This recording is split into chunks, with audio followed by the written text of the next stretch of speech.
दोस्तों नमस्कार। आज़ाद का अड्डा में आज मैं बिल्कुल नया टॉपिक लेकर आप लोगों के सामने हाज़िर हुआ हूँ और ये टॉपिक एक्चुअली में आपको एक संदेश देने की आवश्यकता लग रही है, ज़रूरत लग रही है। आज का जो टॉपिक है वो है सामाजिक न्याय यानी कि सोशल जस्टिस। सोशल जस्टिस का क्या मतलब होता है? सोशल जस्टिस का मतलब होता है कि जात पात, रंग भेद, अमीर गरीब, ऊंचा नीचा, बड़ा छोटा, इन सब को एक किनारे रखकर सबके साथ समानता का व्यवहार करना।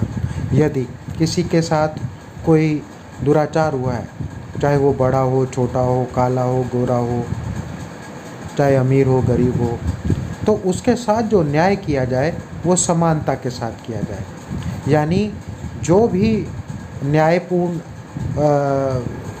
उसको मिलना चाहिए, जो भी पीड़ित है उसको पूर्ण न्याय मिलना चाहिए। लेकिन पिछले 10 सालों में लोग बोल रहे थे लोकतंत्र की हत्या की जा रही है, लोकतंत्र की हत्या की जा रही है। वो लोकतंत्र की हत्या नहीं हो रही थी, वो दरअसल सामाजिक न्याय की हत्या हो रही थी। आप देखिए अखबारों में अब तो इतने सारे केस हैं, किस किस केस का नाम लूँ। किस तरीके से एक खास समुदाय को टारगेट करके और उनके साथ ना सिर्फ सामाजिक दुर्व्यवहार किया गया बल्कि प्रशासनिक दुर्व्यवहार भी किया गया। मेरा मानना है कि हो सकता है कि काफ़ी लोग इस बात से सहमत ना हो, लेकिन यदि आप तथ्यों को आधार मानकर आप देखेंगे तो पूरे भारत में कश्मीर से लेकर कन्याकुमारी तक और आसाम से लेकर गुजरात तक जो कोड है भारत का वो है उत्तर प्रदेश। उत्तर प्रदेश एक ऐसा नासूर है भारत में जहाँ पर आप इतिहास में उठा के देखिए, हर तरीके का आपराधिक व्यक्ति इसी प्रदेश से आता है। हर प्रकार की गंदी राजनीति इसी प्रदेश से आती है। हर तरीके का भ्रष्टाचार इसी प्रदेश से आता है। हर तरीके का शोषण वो इसी प्रदेश से आता है। आप अगर पूरे भारत में जितने भी राज्य हैं, अगर उनमें आप क्राइम का रेशो अगर देखेंगे तो सिर्फ इसी प्रदेश में यानी कि उत्तर प्रदेश में सबसे ज़्यादा क्राइम, सबसे ज़्यादा भ्रष्टाचार, सबसे ज़्यादा शोषण, चाहे वो महिलाओं का हो, चाहे गरीबों का हो, दलितों का हो, आप उठा के देखिए ज़रा, आपको पता लगेगा। इस वजह से मैं बोल रहा हूँ कि पूरे भारत का जो कोड है, जो नासूर है, वो है उत्तर प्रदेश। उत्तर प्रदेश में एक भी चीज़ व्यवस्थित नहीं है, एक भी नीति ठीक नहीं है। कानून का सबसे ज़्यादा दुरुपयोग इसी प्रदेश में किया जाता है और सामाजिक न्याय की हत्या सबसे ज़्यादा इसी प्रदेश में होती है। महिलाओं के ऊपर शोषण, बलात्कार और उनको आधी रात को जो एक दलित लड़की का बलात्कार किया था, प्रशासन ने आधी रात को उसको खेत में चिता में आग लगा दी और उसको भस्म कर दिया, यानी कि सारे सबूत नष्ट कर दिए। आपको एक तलवार का केस याद होगा जहाँ पर वो उनकी बेटी की हत्या हुई थी और उस हत्या का दोष तलवार दंपति के ऊपर रखा गया था, वो भी उत्तर प्रदेश में हुआ था। एक नर मांस खाने का एक केस हुआ था जिसमें 2 कल्प्रिट पकड़े गए थे, वो भी उत्तर प्रदेश में ही हुआ था। आप मेरी इन बातों को अच्छे से आप बेशक एक कॉपी में नोट कर लीजिएगा और एक एक करके आप जो मैं बोल रहा हूँ उसको क्रॉस चेक कीजिएगा। इतिहास में पीछे 10 सालों में आपको पता चल जाएगा कि उत्तर प्रदेश के अंदर एक इतनी सड़ी गली व्यवस्था है कि मुझे ऐसा लगता है कि पूरे देश का जो सबसे ज़्यादा गटर है वो उत्तर प्रदेश में है। और हमारे देश का दुर्भाग्य है कि इसी प्रदेश की राजनीति हमारे पूरे देश को प्रभावित करती है। इसी प्रदेश की वजह से उन प्रदेशों को भी जुल्म व सितम सहना पड़ता है जहाँ पर इस प्रदेश से कोई लेना देना नहीं है। जहाँ पर विपक्षी लोगों की सरकार है, वहाँ भी इसी प्रदेश की वजह से सबसे ज़्यादा जो नीतिगत फैसले हैं उनका कुप्रभाव दूसरे राज्यों पर पड़ता है। इस राज्य में ना तो स्वास्थ्य की सेवाएं, ना शिक्षा की व्यवस्था, ना रोज़गार का कोई गारंटी। या आप देखो उत्तर प्रदेश के ज़्यादातर लोग आपको महानगरों में मिलेंगे। कौन से महानगर? आपका बेंगलोर, महाराष्ट्र, बॉम्बे, दिल्ली और आपके कलकत्ता। आप वहाँ जाइए, देखिए वहाँ लेबर तबका है वो सारा उत्तर प्रदेश का है। मैं किसी से बात कर रहा था तो वो बता रहे थे कि उत्तर प्रदेश का आदमी यानी कि सर पे बोझ, यानी अगर यूपी के आदमी को आपने काम पे रखा है तो वो आपका काम नहीं करेगा, वो आपके सर पे बोझ है। मुझे मालूम है बहुत से लोगों को ये बुरा लग रहा होगा, मुझे भी लग रहा है, लेकिन अफसोस है इस बात का कि मेरे को ये कहना पड़ रहा है कि यूपी के लोगों की ये एक पूरी प्रसन्ना बन चुकी है पूरे भारत में। प्रधानमंत्री भी इसी प्रदेश से आते हैं वो गुजरात के, लेकिन प्रधानमंत्री बनने के लिए उनको इस राज्य के किसी क्षेत्र से चुनाव लड़ना पड़ता है, तब वो जाके देश के प्रधानमंत्री बनते हैं। तो बात मैं कर रहा था सामाजिक न्याय की। आपको याद होगा बेंगलोर में एक अभी कुछ टाइम पहले एक किसी डॉक्टर लड़की का बलात्कार हुआ था और उसके बारे में बताया गया था कि वो स्कूटी उसकी रात को ख़राब हो गई थी और वो स्कूटी को पैदल लेके जा रही थी और एक पुल के पास वीराने में वहाँ 3 या 4 बदमाशों ने उसको घेर कर उसे दबोच कर उसके साथ बलात्कार किया, फिर उसकी हत्या कर दी। तो बड़ा हो हल्ला हुआ, बड़ा शोर मचा कि बहुत गलत हुआ ये। आपको पता है कि नहीं पता, जान के हैरानी होगी अगर नहीं पढ़ा आपने। वहाँ की पुलिस ने उन लड़कों को एनकाउंटर में कोर्ट में पहले हाजिरी देके अगली हेयरिंग से पहले उनको एनकाउंटर में उसी जगह पे ले जाके मारा जहाँ पर उस लड़की के साथ उन्होंने वो गलत काम किया था। जब ये सब काम हो गया तो लोगों ने उन पुलिस वालों के ऊपर फूलों की वर्षा की। उन पुलिस वालों को खूब सम्मान दिया गया। हालांकि कोर्ट ने थोड़ा झिड़क पिड़क के, कोर्ट को भी पता है कि गलत क्या है और सही क्या है, फिर उनको रिलीव कर दिया, छोड़ दिया। लेकिन आपका उत्तर प्रदेश, यहाँ आपके बाहुबली नेता आते हैं, उनका नाम है बृजभूषण शरण सिंह। एक और नेता आते हैं बाहुबली, कुलदीप सेंगर। अंतहीन लिस्ट है और इनके आप प्रोफाइल देखेंगे तो इसमें इन लोगों ने कोई सीमा अपने लिए नहीं रखी, चाहे वो भ्रष्टाचार करना हो, चाहे शोषण करना हो, चाहे किसी को दबाना हो, कुचलना हो, हत्या करनी हो, इनके पास कोई सीमा नहीं। क्यों? क्योंकि बेंगलोर जैसा प्रशासन नहीं है और इस वजह से उत्तर प्रदेश भारत में सामाजिक न्याय को मारने वाला कैंसर बन गया। हमारे यहाँ जब से भारतीय दंड संहिता आई है, फौजदारी के बड़े मुकदमे हुआ करते थे। वो भाइयों भाइयों में होते थे, रिश्तेदारों में होते थे, बाप बेटे में होते थे, ज़मीन जायदाद के मामले हुआ करते थे और उसमें पीढ़ियाँ खप जाया करती थी।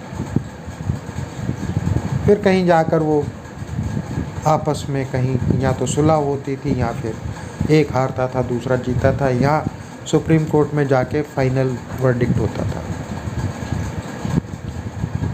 फिर इसमें आया आतंकवाद, फिर झूठे मुकदमे आतंकवाद के, हथियारों के, नौजवानों को धरना पकड़ना, किस लिए कि जो आरोप लगते हैं, क्योंकि अपराध करने वाला तो अपराध करके भाग जाता है, पुलिस मेहनत करना नहीं चाहती। कारण ये है कि हर 100 व्यक्तियों पे 2 पुलिस वाले हैं, ये रेशो है पुलिस का। तो वो कहाँ धरपकड़ करेगी, कहाँ जाएगी? तो जो सीधा साधा लड़का मिला या जिससे उनको दुश्मनी लगी, उस लड़के को पकड़ा, दबोचा और उसके ऊपर लाद दिए वो सारे केस। और अब तो ये फैशन हो गया है, ऐसे समुदायों पर जो दूसरे धर्मों से ताल्लुक़ करते हैं, उनको पकड़ पकड़ के जेलों में ठूस रहे हैं, उनको पकड़ पकड़ के उनके ऊपर केस लगाकर उनके मकानों पे बुलडोज़र चला रहे हैं। आज तक भारत के इतिहास में जब तक आपके ऊपर आरोप सिद्ध नहीं हो जाता, तब तक आपको जेल या सज़ा नहीं दी जाती। ये पहली ऐसी सरकार है उत्तर प्रदेश की कि आरोप सिद्ध हो या ना हो, आरोप लगते ही बुलडोज़र उठाओ और उसका घर गिरा दो। और वो घर उसने कैसे बनाया, वो सही भी था कि गलत था, उनको न्यायालय में ना ले जाकर खुद ही उसका फैसला कर देना। एक सबसे वाहियात चीज़ सामाजिक न्याय में वो यहाँ हुई है आपके उत्तर प्रदेश में, जिसे मैं भारत का कोड बोल रहा हूँ। और आज मैं भारत का कोड बोल रहा हूँ, आने वाले समय में बहुत से लोग मेरी इस बात को सुनकर और तथ्यों को जब नापेंगे, जब देखेंगे कि मैं जो बात कह रहा हूँ वो कितनी सच है, और जब उन तथ्यों को आधार बनाकर वो सर्वे करेंगे, तो वो बात सच निकलेगी जो मैं बोल रहा हूँ। भारत को अगर सुरक्षित करना है तो इस उत्तर प्रदेश के कान उमेट के इसे सीधा करना पड़ेगा। जैसे पंजाब में आतंकवाद के टाइम में गवर्नमेंट ने सख्त होकर कुछ स्टेप्स लिए थे, हालांकि वो स्टेप्स सारे कारगर नहीं थे, उसमें भी बहुत लोगों के साथ अन्याय हुआ था, लेकिन पंजाब फिर रास्ते पर आ गया। इसी तरीके से यूपी के भी कान पकड़ के उसको ठीक करना पड़ेगा। अगर ऐसा नहीं किया तो भारत को बर्बाद होने से कोई भी नहीं बचा सकता। सबसे बड़ा जात पात का खेल उत्तर प्रदेश में खेला जाता है। सबसे ज़्यादा हिंदू मुस्लिम का लड़ाई उत्तर प्रदेश में खेला जाता है। सबसे बड़ा ऊंच नीच का भेद उत्तर प्रदेश में देखा जाता है। उत्तर प्रदेश के किसानों में एकता नहीं है। उत्तर प्रदेश के किसान एक दूसरे से ज़मीन जायदाद के झगड़े और दूसरे जो बड़े गौण मुद्दे हैं उनको इम्पोर्टेंट बनाकर अपना भी नुकसान कर रहे हैं, देश का तो नुकसान हो ही रहा है। उत्तर प्रदेश के जितने भी किसान हैं उसमें मैंने देखा महापंचायतें हो रही हैं, रिज़ल्ट क्या निकला? कुछ नहीं। वो गए थे हमारे कुश्ती के पहलवान अपने मेडल गंगा में डालने के लिए, नरेश टिकैत वहाँ पहुँच गए, वहाँ ड्रामा हुआ। पता नहीं खिलाड़ियों का उसमें कितना ड्रामा था ये मुझे नहीं पता, लेकिन नरेश टिकैत का तो 100% ड्रामा था। वहाँ से वो उनको उठा के घर ले आए और वहाँ उन्होंने प्रेस कॉन्फ्रेंस में ये कहा कि बच्चों को हम न्याय दिलाएंगे। देखो कहाँ हुआ न्याय? कहीं आपको दिखा कि न्याय हुआ? हालांकि हालात यहाँ तक पहुँच गए कि एक पहलवान ने संन्यास की उद्घोषणा कर दी कि मैं आज के बाद कुश्ती नहीं खेलूँगी। कितना बड़ा दुर्भाग्य है इस देश का कि जो देश के लिए सोना लाने वाली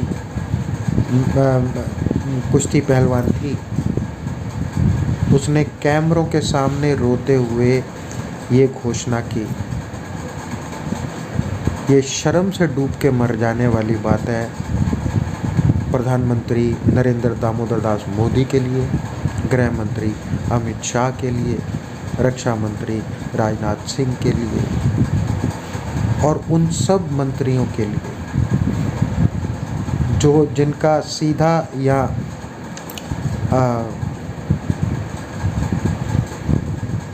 परोक्ष रूप से इनसे लेना देना है।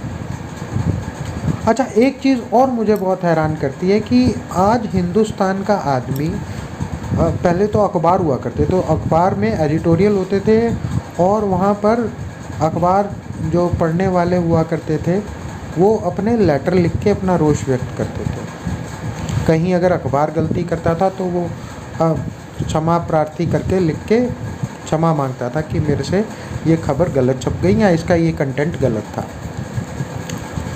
और उस वक्त वो चिट्ठी कौन सी होती थी? वो अंतर्राज्यीय एक चिट्ठी हुआ करती थी ब्लू कलर की, जिसे लगा के चिपकाया जाता था और वो पोस्ट बॉक्स में डाली जाती थी और पता नहीं होता था कि वो पढ़ी भी जाएगी कि नहीं।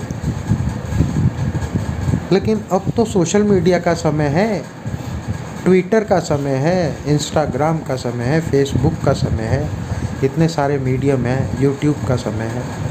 यूट्यूब तो अब बेकार हो गया।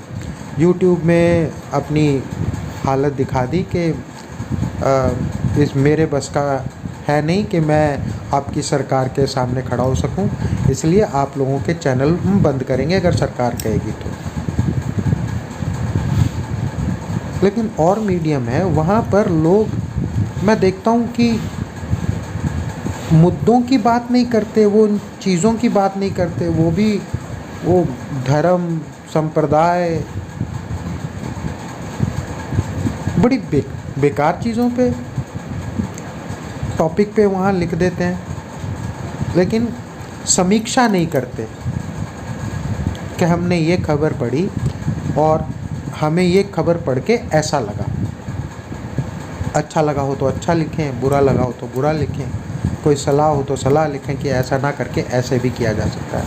ऐसा मैं कहीं भी पढ़ने में नहीं आ रहा। कई जगह कहा जाता है कमेंट कीजिए और बताइए कि आपके क्या विचार हैं। इतनी जहमत नहीं उठाते लोग कि उठा के बताएं कि भाई हमें कैसा लगा। मेरे भी अब करीबन 100 वीडियो होने वाले हैं, लेकिन कमेंट के नाम पे बस 2-4 वर्ड लिख दिए और छुट्टी। इतना वक्त नहीं निकालते कि हम जो आपको बताने की कोशिश करते हैं उसके पीछे पूरा एक रिसर्च होता है, उसके पीछे एक पूरा थॉरोली तथ्यों की जांच परख की जाती है। लेकिन आया राम गया राम जैसी बात हो जाती है। तो लोकतंत्र की हत्या नहीं हुई, ये सामाजिक न्याय की हत्या हुई। अब मैं आप लोगों से ये कहना चाहता हूँ कि आप किसी को भी वोट दीजिए, वो आपका अधिकार है और वो आपका अधिकार कोई नहीं छीन सकता। प्रधानमंत्री मोदी भी नहीं छीन सकते। लेकिन विवेकपूर्ण फैसला ये कीजिए कि आप जिसको वोट दे रहे हैं उसका सामाजिक न्याय के बारे में क्या मानना है, क्या सोचना है उसका सामाजिक न्याय के बारे में। क्या वो सबको बराबर का न्याय दिलवा पाएगा? विकलांगों को, वृद्धों को, शोषित लोगों को, जो बिल्कुल ग्रास रूट पे लोग हैं, जो सुबह उठते ही उन्हें खाने की फ़िक्र होती है और रात तक वो खाने की फ़िक्र में ही रह जाते हैं। क्या जिसे मैं वोट दे रहा हूँ वो ऐसे लोगों की चिंता करता है? क्या वो मातृभूमि भारत के लिए जब सोचता है तो वो किसी अकेले एक धर्म के बारे में तो नहीं सोचता? उसका सोच कितनी व्यापक है? क्या उसमें वो सभी लोग आते हैं जो दबे हैं, कुचले हैं, शोषित हैं? और क्या वो उन लोगों पर कठोर कार्रवाई करने के मादा रखता है वो जो लोग इस देश के संसाधनों का शोषण कर रहे हैं, जो पूंजीपति पैसा खिला के भ्रष्टाचार करके देश के संसाधनों को चूस रहे हैं और उससे अपना मुनाफा कमा रहे हैं?